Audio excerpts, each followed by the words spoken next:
70 বছরের বৃদ্ধ পরিষ্কার রাখেন বাঁকুড়ার একটি গ্রামের রাস্তা।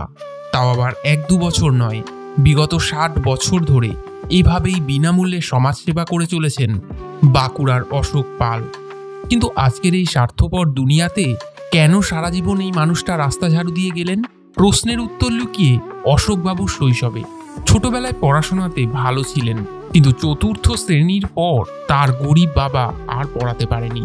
লেখাপড়া বেশি দূর না হলেও সমাজের জন্য কিছু করার ইচ্ছা তার শৈশব থেকেই। সেই অদম্য ইচ্ছার জোরেই 60 বছর ধরে বিনা পারিশ্রমিকে গ্রামের রাস্তা ঝাড়ু দেন এই মানুষটি। অনেকেই বলেছে পাগল, কিন্তু থামেননি অশোক পাল। শৈশবে বিয়ের পর স্ত্রীও 1000 বার বারণ করেছেন, কিন্তু কারো কথা শোনেনি এই মানুষটি। এখনো সকাল থেকে সন্ধ্যা অবধি গ্রামের 5 কিলোমিটার রাস্তা পরিষ্কার করেন এই বৃদ্ধ। না পেয়েছেন টাকা পয়সা, না কোনো পুরস্কার, নিজের চশমা কেনার মতো পয়সাটাও নেই তার, কিন্তু তাও প্রতিদিন জঞ্জাল পরিষ্কার করেন তিনি। এমন মানুষ দেখেছেন কখনো?